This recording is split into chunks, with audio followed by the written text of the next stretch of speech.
Hello geometry students. Today's learning target is to talk about the relationship when you have an angle bisector in a triangle. So I'm going to draw a triangle and I'm going to draw this red line, which is the angle bisector, and I'm going to mark it. So this is the angle bisector.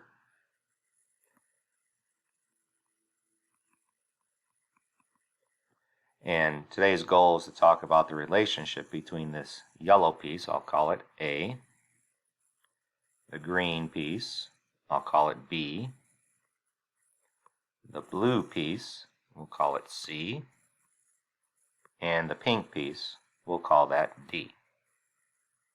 And I'm going to show you something really quickly visually. So if you look at this visual here, we have 6 and 8, 3 and 4, and I'm going to click Show Ratios here. Notice 6 over 8 is equal to 3 over 4.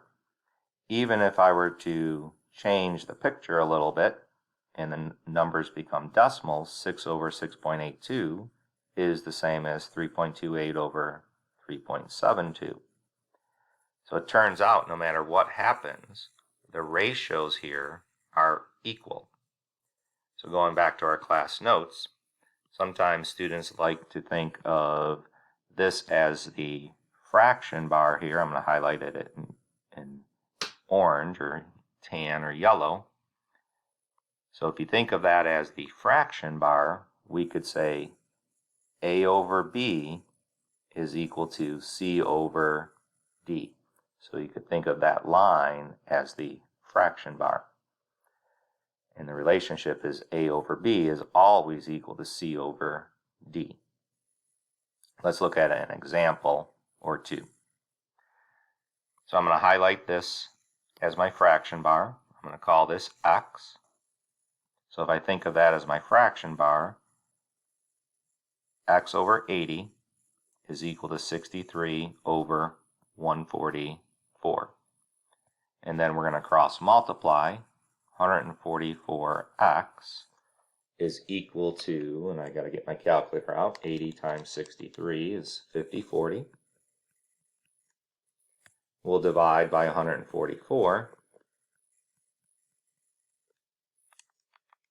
and we'll get x to be 35. If you look at problem number 2, it's slightly different, number 3. If you think of this as the fraction bar, we first need to find this pink length. In order to find that pink length, we're going to do 35 take away 15, which is 20. So I have step 1 here that I need to do first. Now that I know that is 20, if I call the question mark x and turn the paper a little bit, I could think x over 18 is equal to 20 over 15. We can cross multiply. 15x is 360. Divide by 15.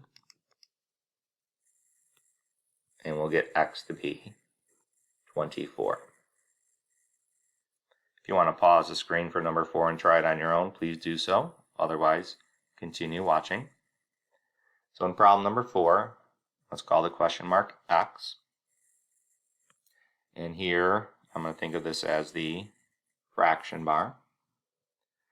Now this is going to be a little bit different.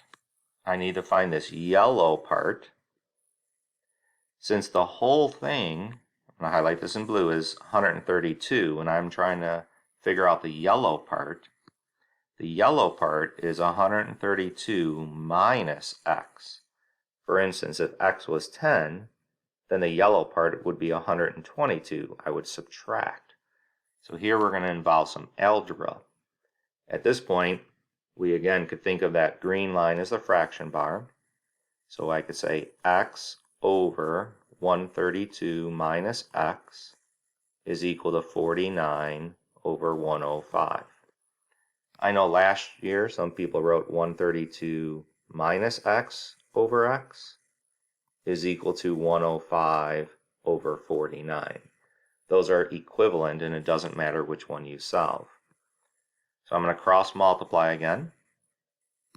So I'll get 105x is equal to 49 times 132 minus x. make sure you distribute.